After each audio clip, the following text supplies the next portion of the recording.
Hi, I'm Jimmy. In this video, we're looking at Atkore, ticker symbol ATKR.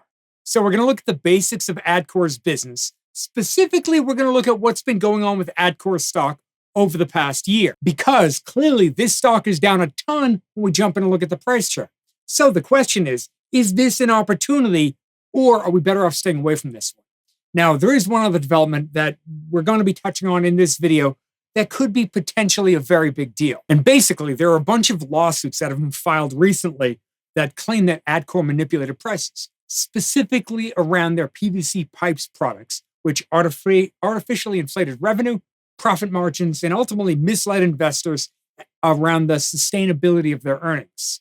Now, a lot of time, when a stock like Atkore tanks, well, the lawyers come out of the woodwork, lawsuits get filed, a bunch of class action lawsuits happen, and the lawyers pretend to be all upset trying to make a bunch of money. But in this case, this could be an actual thing. This could be an actual problem. So we're going to dive into this. Okay, for now, let's jump in and look at the basics of Atkore's business. So Atkore breaks their business into two primary segments: safety and infrastructure, and then there's their electrical segment. And the vast majority of their revenue is generated in the United States, with only about 10% or so generated abroad. But basically, their products focus largely in the electrical segment. Think like electrical conduits, cable management, PVC pipes, steel pipes, and so on. Okay, now, with those very basics of what Atkore makes, let's now jump into the nitty-gritty of what has been happening with Atkore stock over the past years. When we look at revenue, we can see that revenue shot up from its lows, and revenue nearly doubled over just 2 years, which frankly is quite impressive. And then we can see since then, it's kind of gradually drifted lower over the next couple of years. But here's the trick with Atkore stock and a lot of other companies. Much of their revenue can be explained, whether or not revenue grows or shrinks, can be explained by what's happening with the underlying commodities used to make those products. To illustrate that, we're going to jump in and look at a chart for PVC resin.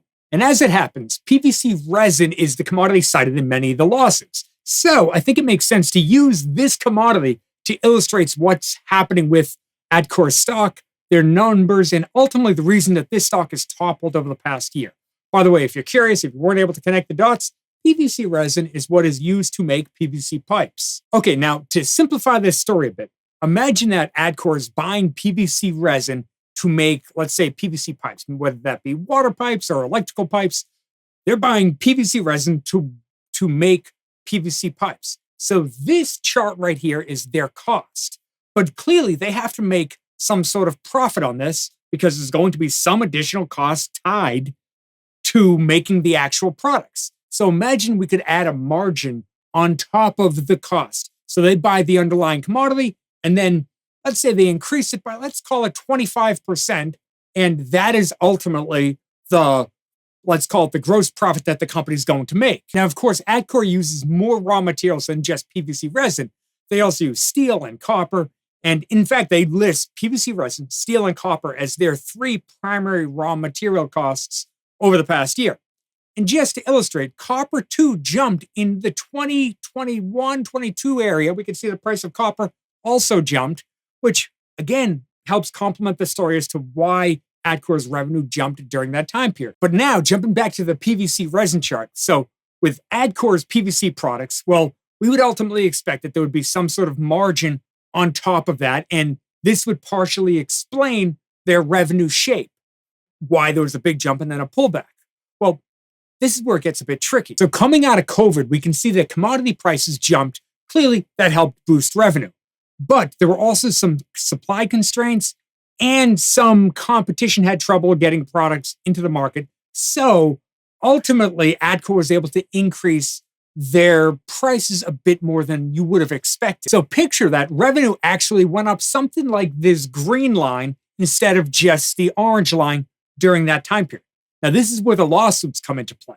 So the lawsuits are claiming that this was price fixing, and a price fixing scheme between them and a few other companies is actually what caused the prices to move higher like that. So in fixing these prices higher, well, ultimately this would improve profit margins. So when we jump over to look at Atkore's profit margins from the Investors Grow website, well, we can see that profit margins did jump during this time period. Now, just so we're on the same page, To get profit margins, basically we take revenue and we subtract the cost of revenue. This might also be called the cost of goods sold. What's left is gross profit. So basically, if we were to look at 2015, well, back then, for every $100 in revenue generated, about $15 was remaining. Well, if we fast forward to 2022, for every $100 in revenue generated, almost $42 in revenue was remaining. So clearly, having higher profit margins can be a very good thing for the company. Now, I've gone back and read the filings from Atkore's management team, and basically, they did state that during this time period, during the increase, well, that was at least partially due to the increase in raw materials prices. This was a large contributor to revenue growth. But they also insisted that Atkore's reputation, shipping capability, and quality was one of the main contributors to why margins were improving. And this is where the lawsuits jump in and say that, well, that's not true. It was only happening because you were price fixed. So the theory is that as prices for raw materials dropped, by having coordinated price increases, well, margins could go up or at least only drop a little bit. Now, the issue here is that management continued to claim that that is not what caused margins to be higher. Then when we look at their net income margins, well, we can see that profit margins have dropped from about 23% to about 12.5%.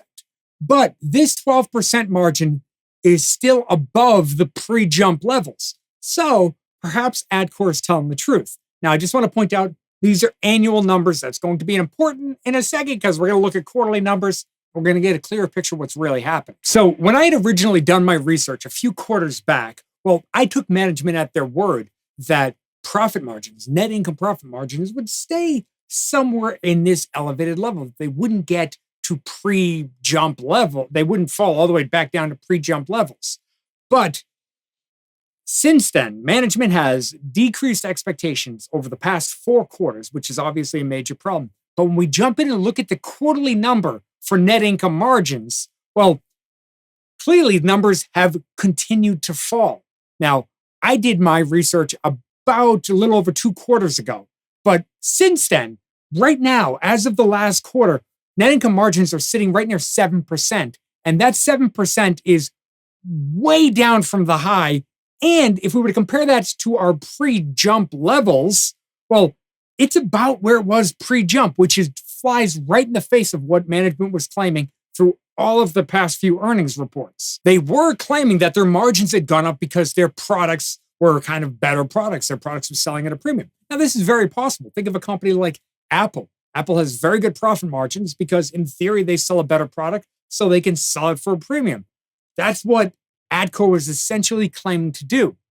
But what about when we compare Atkore to some of their competitors? So let's jump in and look at Hubbell's net income profit margins. And Hubbell is, if you're curious, it's another electrical equipment and parts company. And we can see that their profit margins, well, they didn't show anywhere near the volatility that we saw with Atkore.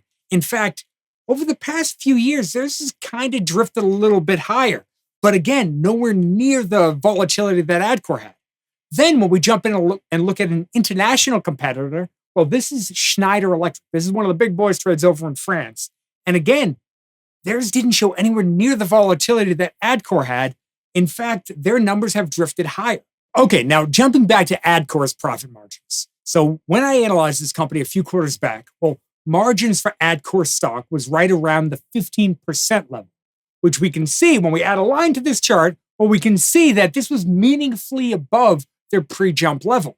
And everything I read from management at that time implied that, yes, margins had clearly dropped because of the shift in raw materials pricing, but margins were expected to remain relatively high. Somewhere in the low double-digit range is what I was expecting. But clearly, that didn't happen because margins continued to fall to pre-jump levels as we saw before. So clearly, this is a bad sign. Okay, so with this in mind, let's jump in and look at free cash flow. And then we're going to use these free cash flow numbers to come up with the fair value for Atkore stock. So in our last analysis of Atkore, well, this is what the free cash flow chart looked like. Dark blue is actual numbers, and then light blue are what we were estimating would happen. Now, we didn't have any analyst estimates on the Investors Grow website at that time, but based on what management was saying and a broader analysis of the industry, and of Atkore itself, well, I thought it made sense that free cash flow would continue to drop, but then it would gradually start to move higher. So that was the reason how we came up with these light blue lines. But since we've actually been able to get analyst estimates on the Investors Grow website, well, now we can, when we jump over to the updated chart for free cash flow, well, now we can see what analysts are actually considering, what our analysts are actually expecting to happen. Now, I will point out that just so you can compare it, our blue line is right where that little red line there. That $367 million is what we were estimating would actually happen. So the numbers were actually a little better than we expected, but clearly analysts are expecting for those numbers to drop significantly more than we were expecting. Based on everything that's happened with the company, analysts are expecting for free cash flow to drop below pre-jump levels, and they're not expecting for free cash flow to start to climb until 2027. So clearly, things were a bit worse and prolonged a bit more than most of us were expecting. Now, using these new and updated free cash flow estimates, we could take a peek at our fair value chart. And we can see that right now, Atkore stock does in fact look undervalued. They're getting an implied return of a bit over 10%. So in theory, the stock's a bit undervalued. But as you can imagine, I'm highly skeptical of the long-term investability of Atkore in general. With everything that's happened with the industry and with this specific company, if we're interested in the industry, a company like Hubble or Schneider seems way more interesting at this point. I've completely lost trust in management, given the fact that they were insisting profit margins wouldn't continue to tumble, and they did. So I'm out on Atkore stock. Now, if you're interested in signing up to get access to the Investors Go website, where we try to make it quick and easy to value companies all around the world, well, I will leave a link right here, link in the description below. And thank you so much for sticking with me all the way to the end of the video. I really do appreciate it. Thank you, and I'll see you in the next video.